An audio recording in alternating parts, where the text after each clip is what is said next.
So Veterans Stand Together was originally started with out of suicide prevention.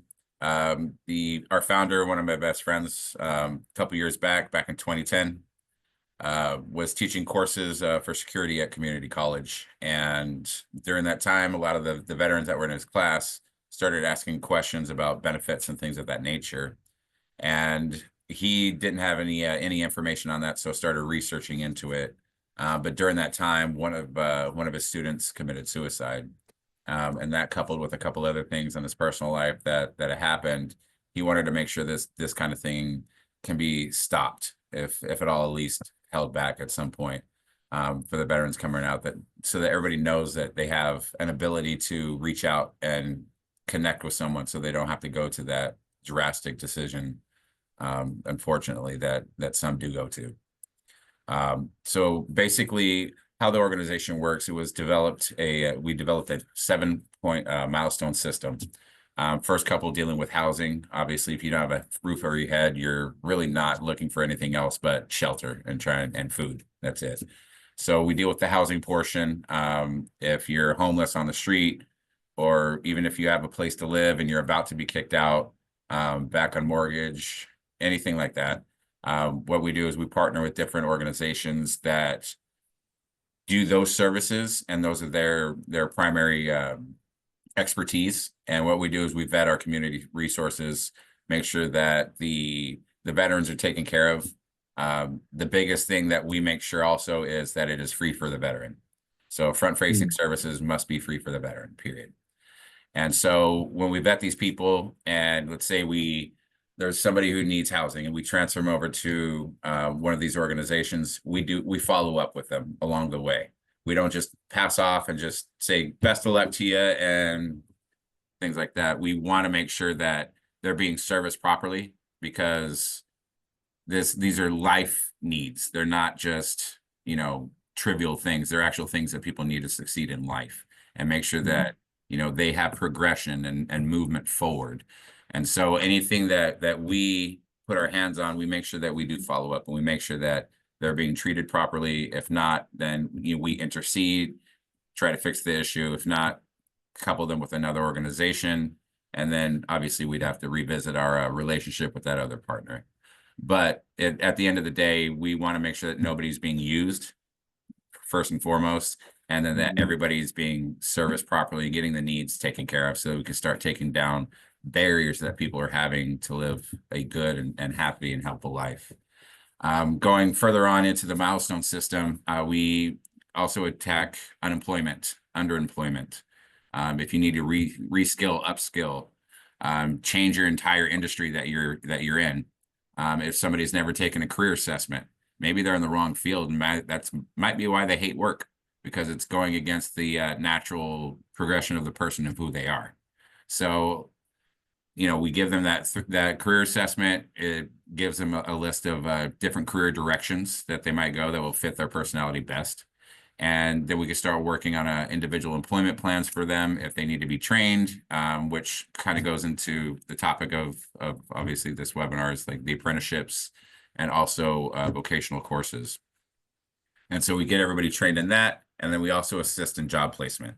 So we work with employers that have their prerequisites. So what we try to do is get the veteran properly prepped for those prerequisites.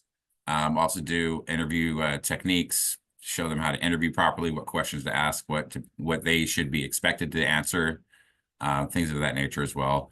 In addition to that kind of thing, we also connect the veterans with supportive services, because there's a lot of times that people have life events that happen, and if they don't have anything that's going to help them and back them up on that, then they're going to need to have some outside help. Let's say childcare. You get a brand new job. Let's say you have a babysitter and your babysitter falls through, or your mom gets sick and that's the person who was watching your kid. You need to have childcare, because otherwise you're not going to go to work, because you got to make sure your child's okay. So being able to intercede and be able to provide different things, transportation, gas cards, all that kind of stuff, and get them connected properly, so that it takes out the small things that hold us back and allows you to focus on the things that you need to ahead of you. Going further into that, peer support.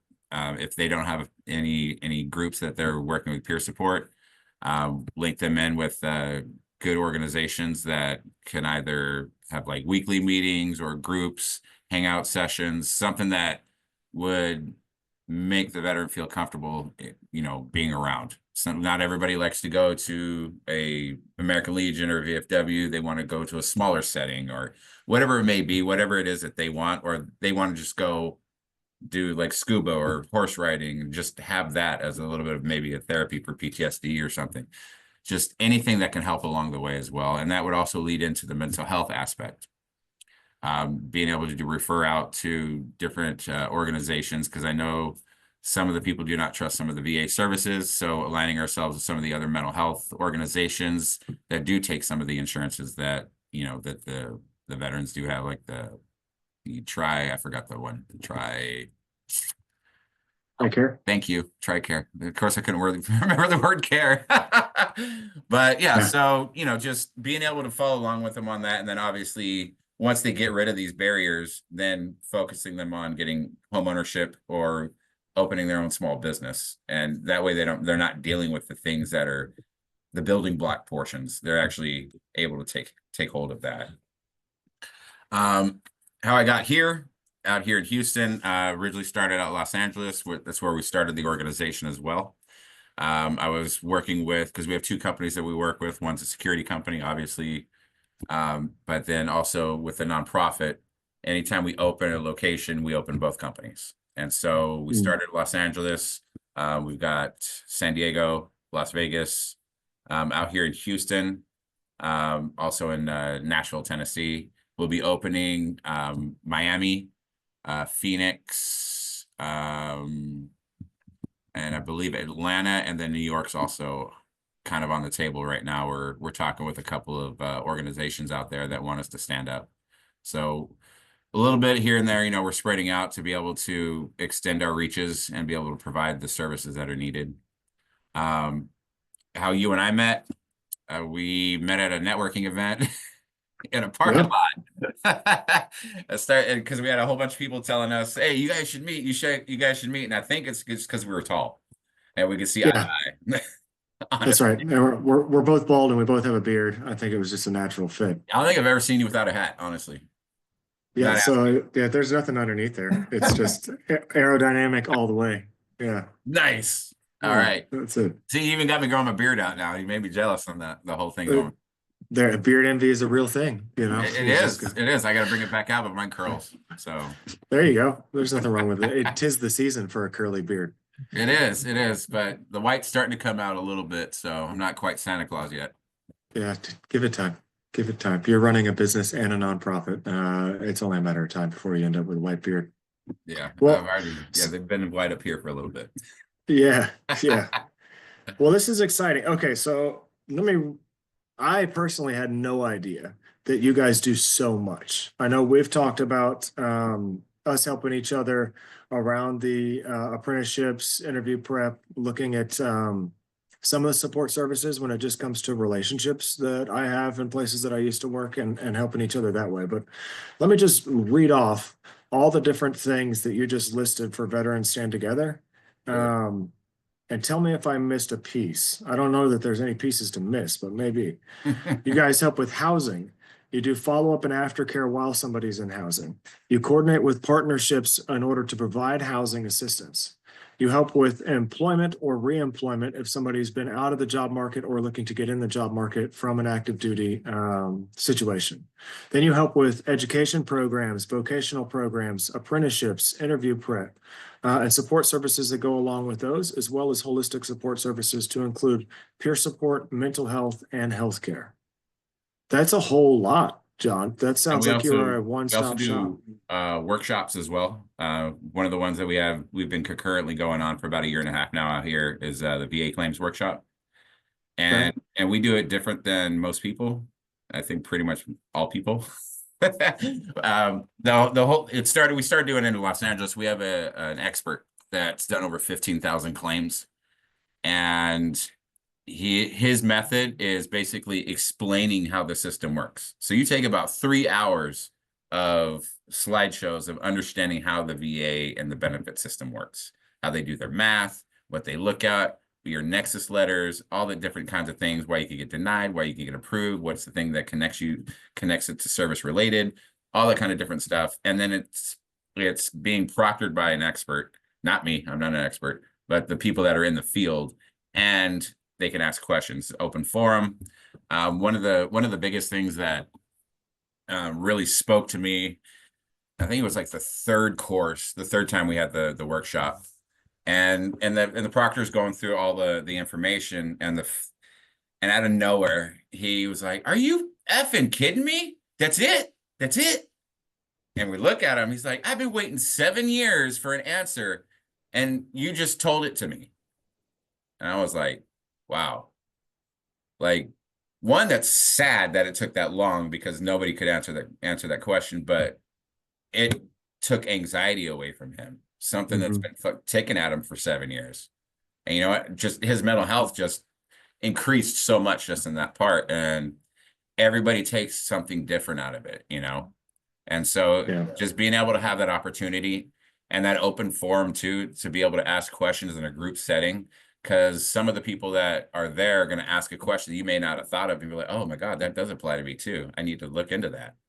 It helps. And then once we finish that 3-hour instructional session, we buy everybody lunch, or we get it sponsored depending on, you know, the day. And then right after that, everybody gets a one-on-one session with the TVC rep out here in Texas. We connect them with the TVC rep, and they do their filing right there that day. And with TVC having like a 2-month backload, you know, this is offered once a month. And so it provides an opportunity, allows the TVC to take a little weight off their shoulder too, and they'll come out and do, you know, 10 to 20 claims that day, or whoever attends. And so that helps out with them, and the way they do their stuff helps us out and be able to outreach to different people. And then a lot of the veterans that do come in, when they find out the different things we do, then we can help them out in obtaining the different things that they are in need of. And we get everybody that comes in that's either homeless, or they may even have like great jobs and they just have never done this or never even attempted. Even Vietnam War vets have done it. I was told of a Korean War vet, but he wasn't involved in our system. But I was like, oh my God, if he did not file for anything, he's pushing the numbers. But like, anybody and everybody is welcome to come and talk and get the answers that they need. But we have those particular ones, working with another organization to get a financial literacy workshops going as well. Another one that we have in the works is a super basic computer course for the elderly veterans, the ones that Vietnam vets and above, just because some don't even know how to get on the internet or even turn on the computer, and it's scary. And it's something that it's a teaching to where I could show them how to do it, and then also allows them to learn a little bit of the AI so they can continually ask questions on that, so they can learn on their own as well, so they're self-sufficient. Because I know a lot of the trainings that are done are just one-hitter quitters, and people forget the majority of the information. But if you provide information and things that they can, you know, track onto after, that gives a little bit more wealth into the instructions. And that's kind of like what we look for, is what can they do after, instead of here you go, that's it, goodbye. It's always more about the aftercare, and more about the furtherance of betterment for anyone that comes and takes any of our courses, workshops, apprenticeships, vocational courses, things like that. Yeah, I think that that's huge. I think that, you know, there's a lot of things that centered around motivation. Let's get you fired up once and then you're on your own. And I think discipline trumps motivation every time. And accountability is the foundation of discipline. Right. So when you've got some of these groups and aftercare coming in to make sure that not only did you learn it, but are you applying it? And then are you having trouble applying it? How can we help with continuity? So, man, you guys are doing some amazing things. I've got a bunch of questions written down here. Let's start with the basic one. How are y'all finding veterans, and how are veterans finding you to get involved with this program? Okay. So we go to a lot of different veteran resource events, set up information tables, pass out flyers, We attend different events that other veteran organizations put on so that we can put our outreach out there, put our emblematics and logos so that we can market, hey, we're here. Come if you need anything, definitely come to us. We've gone to speak at to like smaller veteran groups, did some stuff out in Fort Bend, Conroe, not quite Montgomery, where you're up there. Mhm. um, put on a veteran resource fair out in West, I forgot Sealy, the Okay. mattress place area. Just trying to, different areas to kind of put a little bit of notoriety out.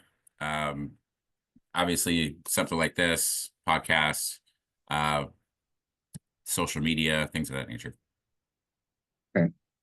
So if I'm a veteran and I'm looking for some of these resources and I stumble across this video, how do I go about finding you other than just hoping you'll be at an event? You can give us a call, 888-884 VETS vets. You can give Okay. us a call there, or you can go to our website, usavest.org.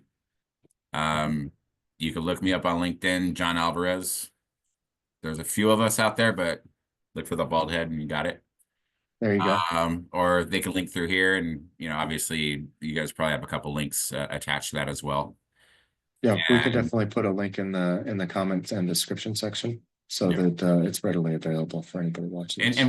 we help out all veterans, regardless of discharge.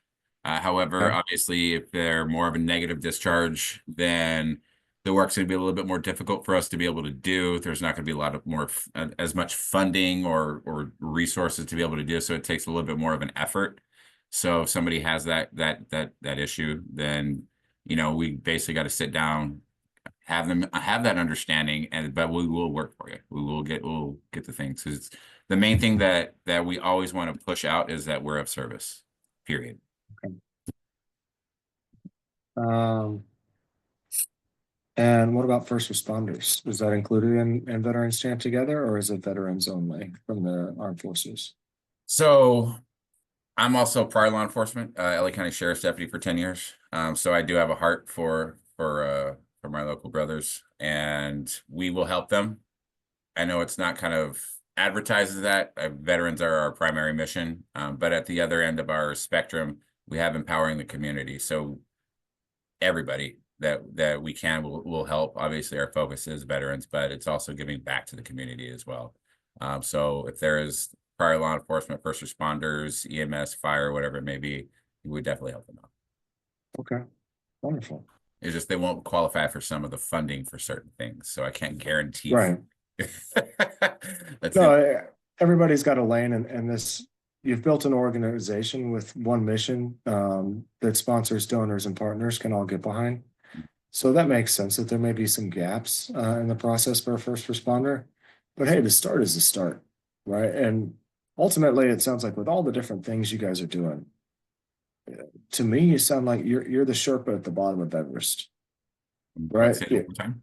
You're the Sherpa at the bottom Yeah. of Mount Everest, right? Is let me be your guide on the way up this mountain. I know where the trails are. I know what the weather's going to do. I've got some safety equipment for you, and I've got a team of people that are going to walk with you up this deal.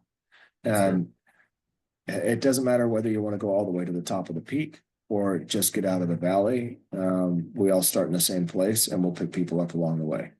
So I commend you for that. And I think that that's a beautiful thing that you're able to tie in a ton of different partners to help achieve success in that mission. And that kind of leads me into my next question here is what type of partners do you look for and how do you make it free for the veteran?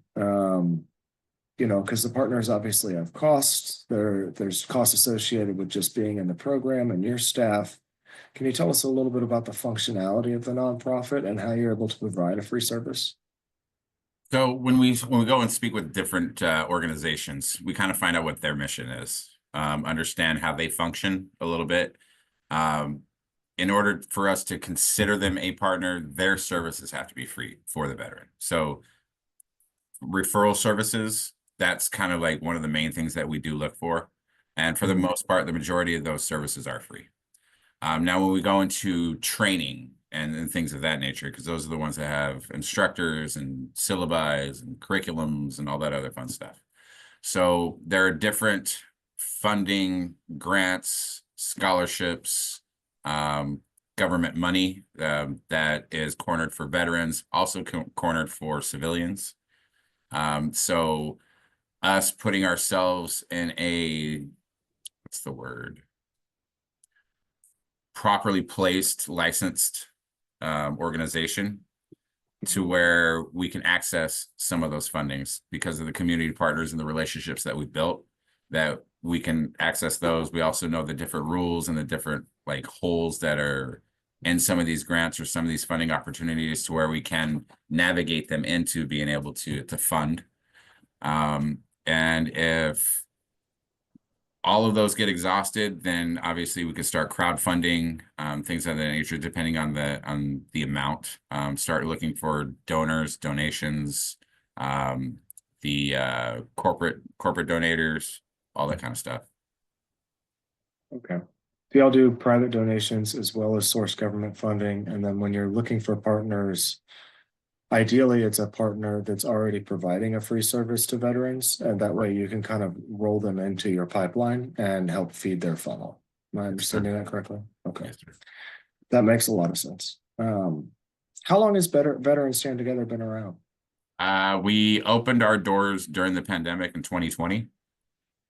Reason being is because we were in California, and at that time, and California was afraid of its own shadow during the pandemic. And so they literally shut everything down, like completely.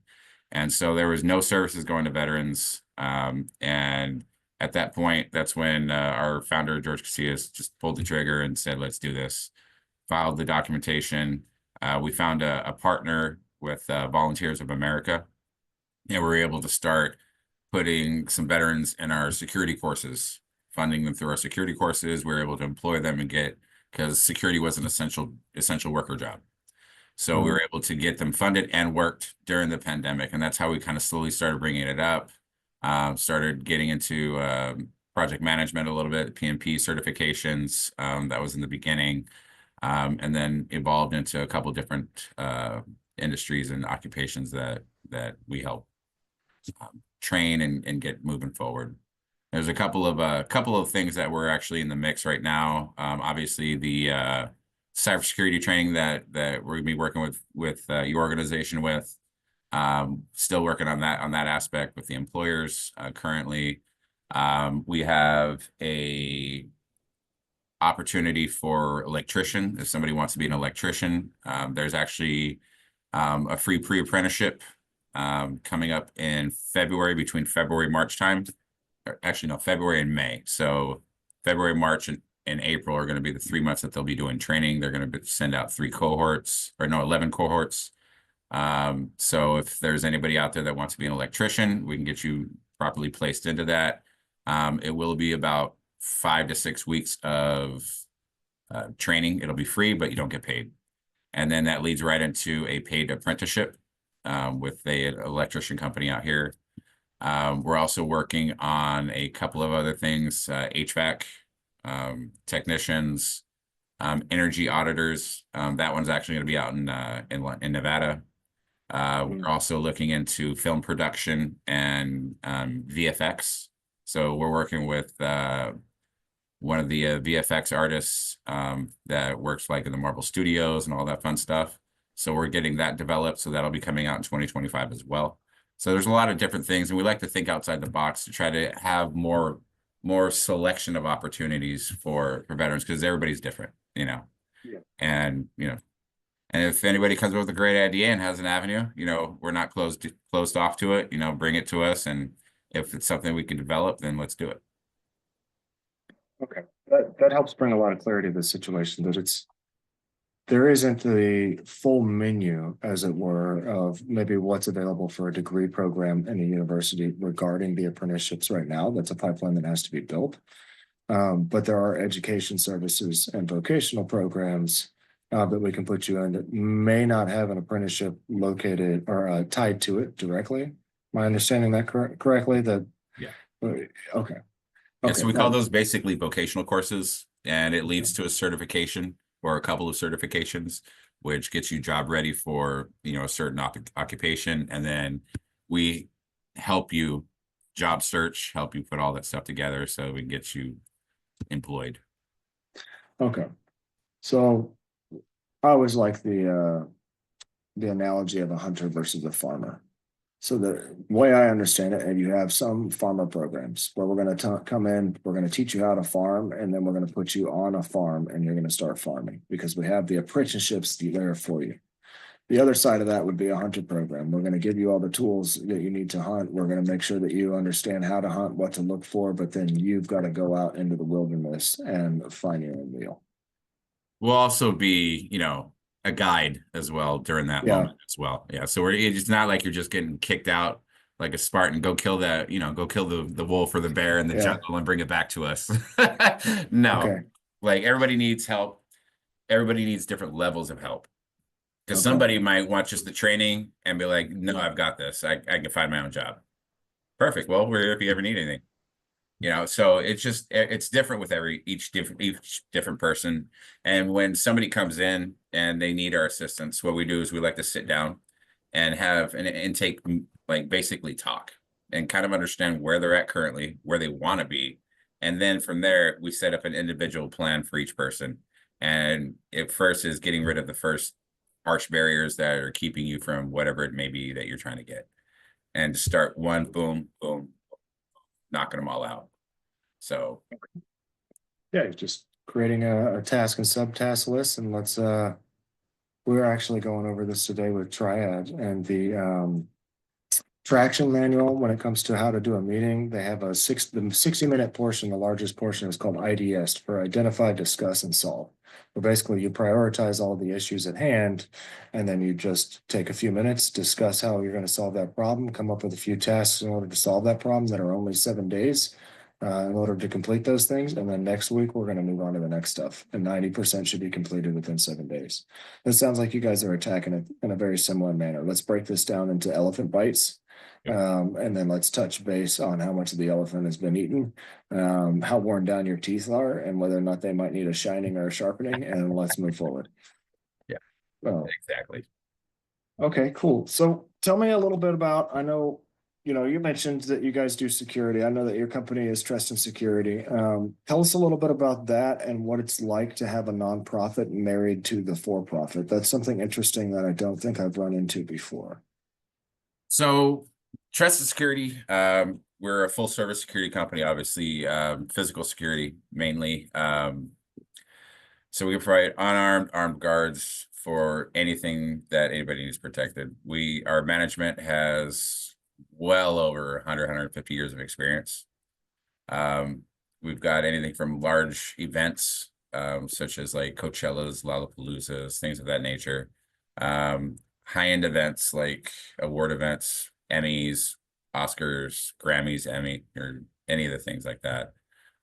Also high-end events, things for like Gucci, Louis Vuitton, all that kind of stuff. Then we also have regular, office buildings, shopping centers, executive protection. So celebrities, dignitaries, CEOs, anybody from the C-suite, whatever that may be. We could do travel teams, international, whatever that person may have required. We could do music tours. We could do all that kind of fun stuff. We could set up plans, individual security ops. We can manage. We could consult. Basically anything like that. Now with the nonprofit joining in as far as a sister company, it allows us to have a training arm through the nonprofit that we can actually recruit from within our own security company. And the reason why we put the training arm within Veterans Stand Together is because we don't want anybody thinking that everybody that trains has to come into our company. We open it up to other security companies that want to hire, because obviously we're not going to have every single opportunity for everyone, and somebody might have a different type of skill set that they need that they can include into the security that might help out a different company.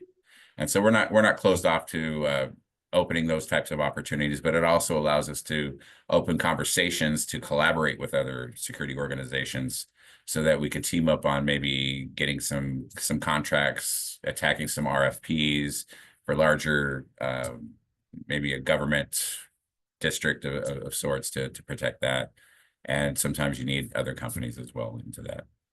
So it's been a good arm. It's helped out with a lot of like the marketing, the recruiting, and yeah, basically that. Okay, so I mean that all sounds well and good, John, but your day has to be kind of crazy. You're going back and forth from running a company to having a conversation with a dude or two to talking to a partner organization to submitting some sort of proposal for like what does a day look like around there for you? Is it different? You got a routine going on? Do you have a staff? Like how does all this work from an operational perspective? So we do have a staff, and I do touch on a lot of different things. It really has to deal with like the organization of how you keep your things in order, prioritizations, needs, things of that nature. I've always run at 1,000% in my head, and instead of just having a small simple job, I might have a little bit larger of a job. But now instead of everything going all up in my head, now I can actually narrow and focus on the different things. It may seem like a lot to a lot of different people, but it allows me to boom hit, and actually make some effect change into it. And then also building up the different people on my team.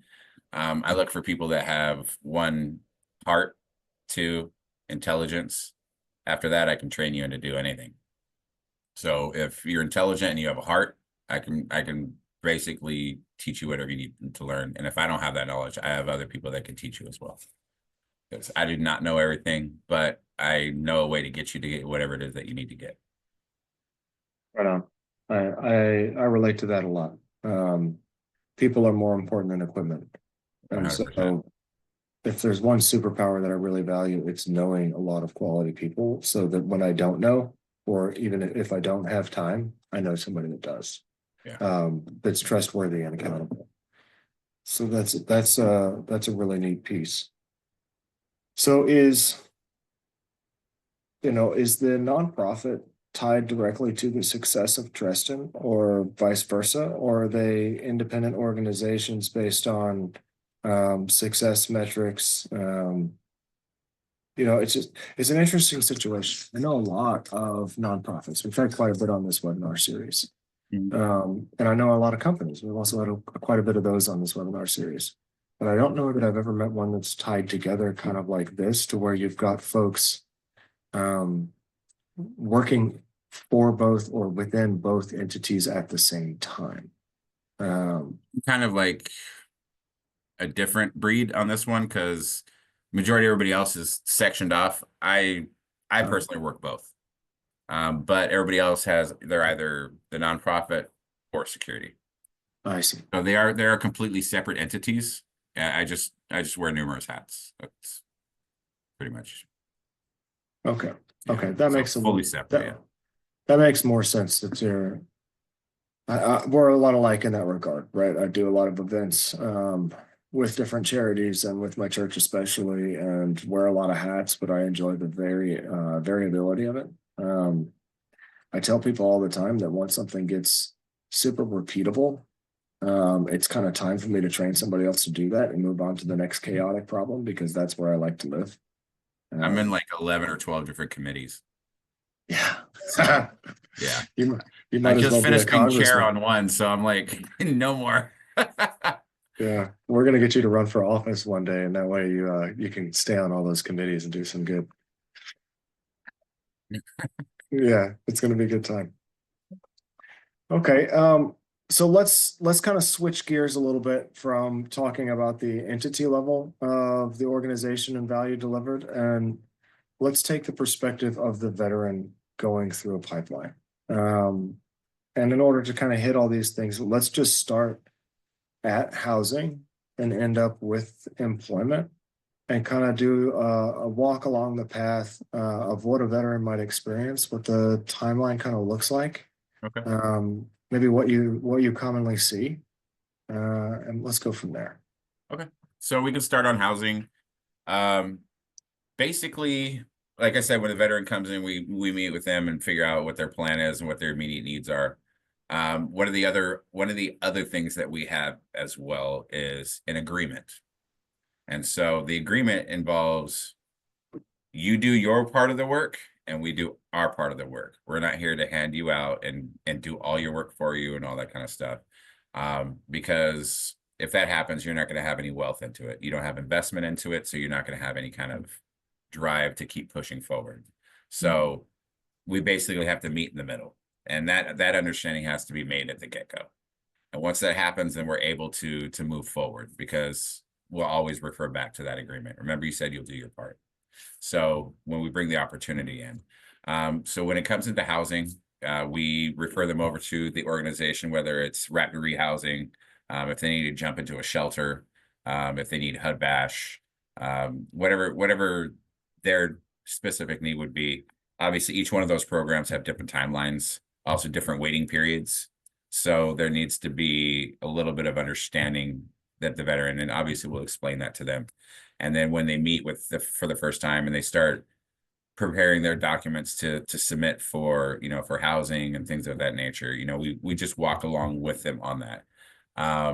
The rapid rehousing that could be done some within exact day.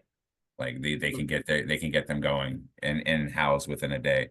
Other ones it'll take a couple days. So it just really depends on the need of that particular individual and where we can place them, because some of them may have some mental health issues and they might need to go into a specific type of housing, and that might have a longer wait period. Or they just need to deal with that mental health issue first before they could even think about doing that other part. And so it's a real there are many different avenues that you can go, and it's all just staying on that personal level with that person in order to get them into that next step. So that's one of the main things that if you come and start receiving services from us, there'll be a lot of phone calls in the beginning. Definitely would want to meet in person with that individual. The majority of the people, we want them coming into our office, because that shows commitment and things of that nature. We do understand that, there are special circumstances where they just can't, and either we'll do it, virtually on the phone, or we'll come out to see them. It just really depends on the need of that individual. But you'll have access to our cell phones, emails, all that, so that your communication will always be heard.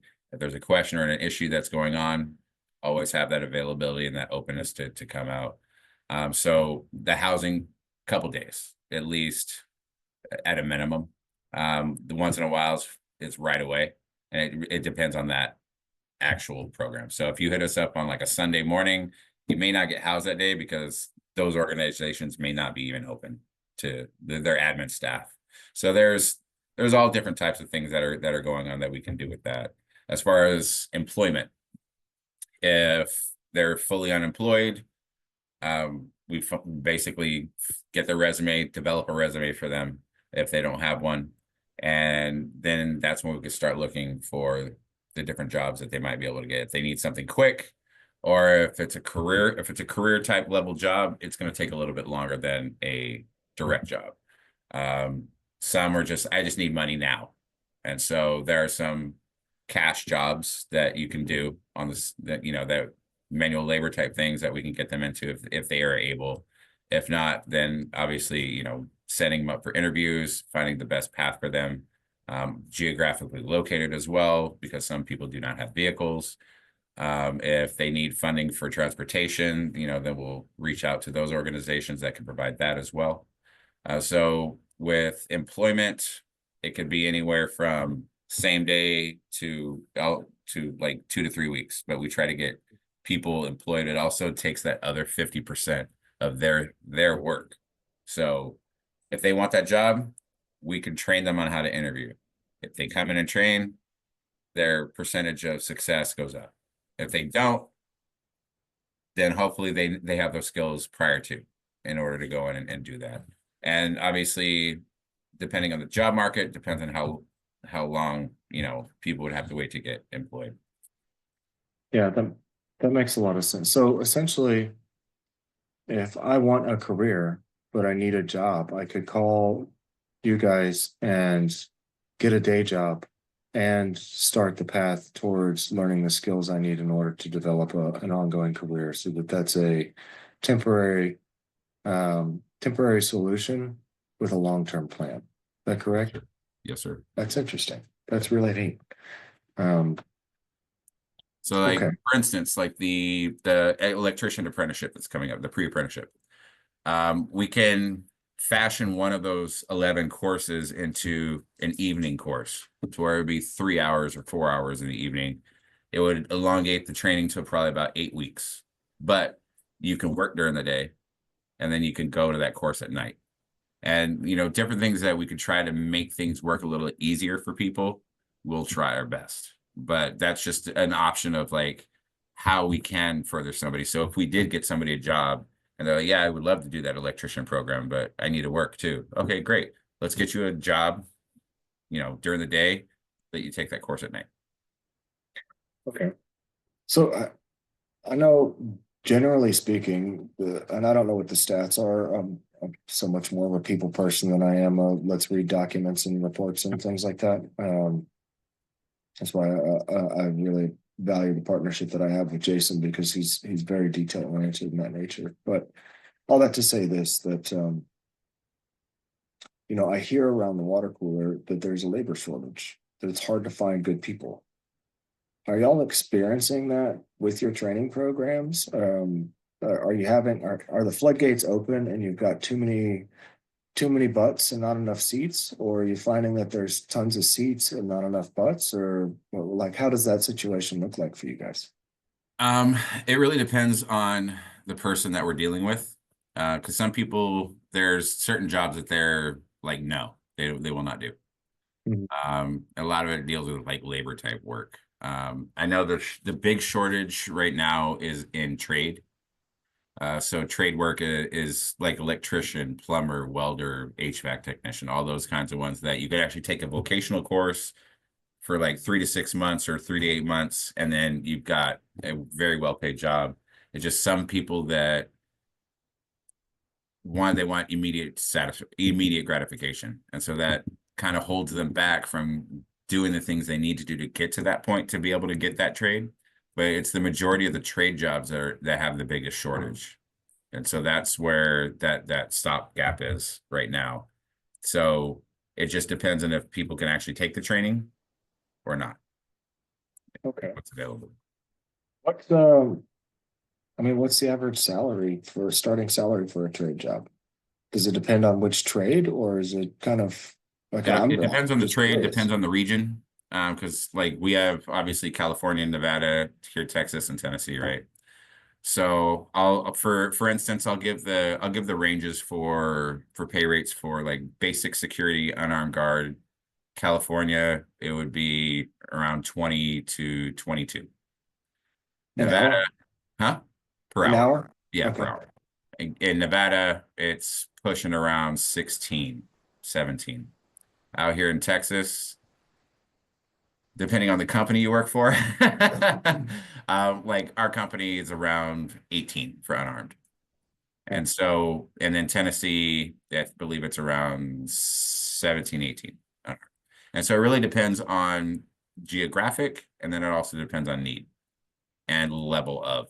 So those would be basic bottom end security jobs for our guards in all the different locations. But there's also another company that I do know about here in Houston that pays their guards $9 an hour, Mm. and it's not livable. Yeah, So our whole thing is trying to get somebody a somewhat livable wage without, imploding our own company kind of thing. And so I right. guess that's the same for every other company that's out there. But it really depends on locations. But trade jobs, like especially like HVAC, plumber, all that kind of stuff, those can range anywhere from 25 to 35, even all the way up to 45, something like that. Okay. So, oh man, you're gonna make me get my calculator out to try and figure out what's the annualized salary for something like that. Do you know off the top of Yeah, I your think head? it's around like 65 to 85,000 a year, something like that. But they even go up higher. just because like once you learn a trade, Yeah. then you can also specialize in certain sectors of that trade and have a little bit better of a little bit better pay, you know. Yeah, I mean, $30 an hour annualizes about $60,000 a year. So, I mean, it's kind of commiserate to what a BBA would get you from a university at an entry level, like analyst position or administrative position, in They're first all year. coming out about the same, and with a lot of colleges and everything else like that, that you're going into debt in order just to Mhm. get there, unless you obviously if you have your GI Bill or whatever, but that still only pays up to a certain point, and then you're trying to get into your VRE and trying to pay for the rest, and then you're just stuck without anything after that. And you're hoping to God that that was the one that you wanted to actually work in that field. Yeah, and You don't have I another mean, choice. not to mention time's the most valuable resource, and it takes 5 years to get an undergraduate degree these days, as opposed to 3 to 6 months. I mean, Yeah, that's really interesting. yeah. So I know I've heard of a program with military directly transitioning out where they can kind of do an apprenticeship while they're transitioning out. You heard about that? You might be talking about SkillBridge. Is I that the think one? so. Yeah, so SkillBridge, I'm not too well versed in it, but I did, I assisted a soldier. He was coming out of Okinawa to come out here and do a SkillBridge for, I want to say 6 months. And so he needed to find housing and things like that. So I connected him with a real estate person, and I believe that's at the very end of their tour duty. And Mm, so once they're done, that basically the military pays them to work over at that spot. And then they learn all their skills. They don't necessarily continue at that location once they're done with the skill bridge, but it mhm. gives them that work experience in that field and that industry to be able to leverage it for another job, or if they do that great of a job, they can continue there. Yeah, so I guess my question for that is, is there a program like that to allow for this vocational training during the last 3 to 6 months, that somebody's in service so that the day that they ETS out of the military, they are ready for a job? Does that exist? We don't currently have something like that. I think Skillbridge might be the only one closest to that. Mhm. Um, because I know they have what the TAPS program at the very end, and then there's a continuation. I think it's OBSS, something like that. But they're like I believe they're smaller type of skill sets that they teach for that. Okay, But yeah, so yeah, the OBSS is the continuation of the TAPS program once you're out. okay. And are veterans able to use their GI Bill for vocational programs like this, so that they Not for can earn a living? vocational, not No? for the vocational, but they will be able to utilize it for the apprenticeships, Okay. for housing. They'll be able to hit their housing allowances and stuff out of that as well. Um, with what's the other thing? God, I just totally blanked on that one. Oh, one of the things that we're working on is an accreditation within our organization for our training. And so that will also open up GI Bill so that eventually we will be able to accept GI Bill for the vocational courses. But those would be like normally the last like even idea of trying to access, because we don't want to the most thing we don't want to do is access that, because we want that to be available for the veteran, later on. So there are Yeah. different government fundings and things like that that we can start reaching out to fund instead of touching the GI Bill. But that would be a viable option a few months down the road for us. Do you guys touch vocational rehab through the VA, for funding for any of these things?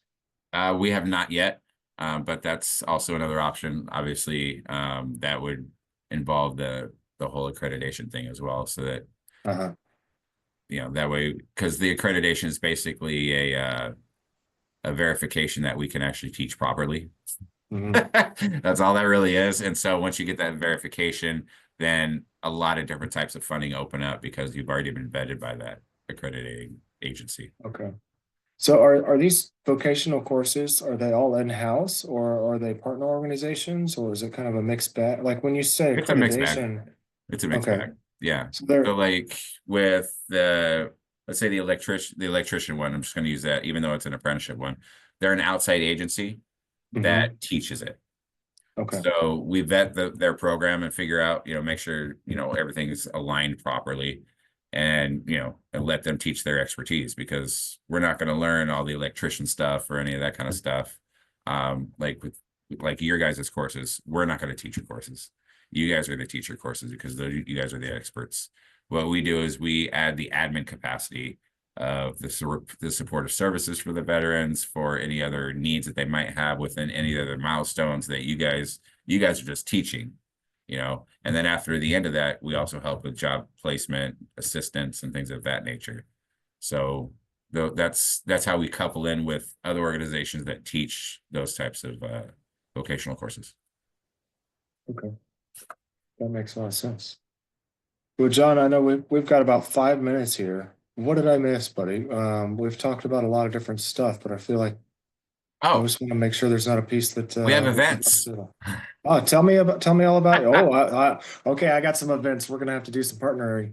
Tell me about Yes. what you got going on. So last week we had a really big event with Houston Food Bank and the Houston Rockets, and we Oh, gave out, God, I don't know how many pallets of food, but we had a line of cars down about a mile long where the cops had to come out and start directing traffic for us. It got that big. that's We had awesome. that. We're also partnering with VFW 581, doing a Thanksgiving dinner between noon and 6 p.m. Um, on Thanksgiving. So if there's any veterans out there that don't have a place to go, come to VFW 581 between noon and 6. You can have food, watch some football, enjoy some camaraderie. I'll tell some jokes if I need to be, whatever happens. But everybody's welcome to come on down. And Uh, where is that? that's off of Airline and 45. Okay. So yeah, it's literally like 2 minutes off the exit off of there. So post 581. We're also doing a toy distribution on December 14th at the same post. We're partnering with them again. And we have a ton of toys to give out to the community. We do have a registration. I'll forward you the flyer for that. So people that need toys for their families, please do sign up. You'll put the gender and the age range, and then we'll have prepackaged toys to come. You come pick them up. You can enjoy some of the games, toys, prizes, Santa, pictures with Santa, all that kind of fun stuff will be there. And so that'll be on the 14th of December, 10 a.m. to 3 p.m. Awesome. Awesome. You guys are doing some great stuff. So I've got a Memorial Day event that we do with my church where we basically do campouts the night before, then we do MRF the day of, and then we do a service with some veterans who give their testimony Yeah, and kind of say what it's like. The whole idea is to put some meaning behind the handshake when folks walk up and say thank you. yeah. So that we can share some of those stories around a campfire in a sacred place with sacred stories and sacred on a sacred ground. And then obviously we do our shooting event. So we got to get you guys out there. We have a veteran nonprofit out every event to do some speaking. So we'll get you lined up for both of those things to add to your calendar. And all you got to do is show up unless you want to be involved more than that. We've got it all covered. Shoot too. Yeah, well, absolutely. That's the whole idea. Yeah. If I they need, let I, me yeah, shoot, I can't let you keep embarrassing me every time I go out. no, that never. I come on now. Uh, Nah, that yeah. was fun. That was a lot of fun. Yeah, it's a good time out there. The shooting range is definitely my golf course because I'm the one who is thoroughly embarrassed every time I try and swing a club that's a foot too short because I don't have my own clubs. Well, the first time I went out to golfing. It was actually out here, and buddy took me out. He let me borrow his clubs. Very first swing, I snapped the head off the club. Yes. I'll send you the picture. Yeah. I was like, so this is how it's gonna go. Yeah. Yeah. All right. I just Yeah, bought my very first first club. swing, but you know, Wonderful. I've gotten better. Yeah, I have not. I have definitely not. But it's not because I've been trying either. So let's just Oh, leave that there. Oh. Well, fair. hey John, I really appreciate you joining us for another webinar. Appreciate Um, you, brother. we try to leave with a closing thought every time we do one of these webinars. And I think today, the best thing that I could say, maybe the most impactful thing that I could say about Veterans Stand Together is that there's multiple pieces to the puzzle that is your journey to a career. And it doesn't matter where you are on that path to whatever success looks like to you. Veterans Stand Together is there to be your guide along that path and meet you where you are and help you get where you want to go. Yes, sir. Um, I'm honored to have you here, have you in my life. If there's anything we can ever do for you, please let me know. And just for the viewers out there, tell us one more time how they can find you, and we'll make sure to put this in the information, description, and comments below. Feel free to reach out to us if you're curious as well, and we will direct you over to John. But how do we go about finding Veterans Stand Together? For sure. And thank you for the kind words too, brother. Feel the same way. But you guys can reach out. My cell phone, 832-271-3000. That one's direct to me. We also have our toll-free number, 888-884-VETS, vets. Also, our website is usavest.org. And yes, it will be confusing, but if you keep dialing either vets or vest, you're going to get us. But hopefully that's a little bit clearer in the links that you type out. But yeah, definitely hit us up. If you're in need in California, actually anywhere.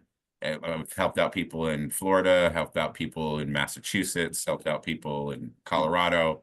If the need's there, we'll reach out to the community out there and find out. Like last year, we had a veteran. His sister had passed away, so he's taking care of his sister's kids at her house. They got burglarized 2 days before Christmas, and I got reached out by Children's Services, and Christmas was 2 days later. The very next day, I had money and I had veterans in Miami taking them shopping at Walmart and got them a crap ton of toys, a full shopper cart full, and was able to help them out. So if there's a need out there, just let us know and we'll figure it out. That's pretty much it. Well, you heard it here, folks. If you need help, there's help available. And we've got a community of brothers and sisters around the world willing to step up. If you'd like to volunteer for Veterans Stand Together, I suggest you reach out as well. Thanks for joining us for another episode of Triad InfoSec's Veterans Helping Veterans.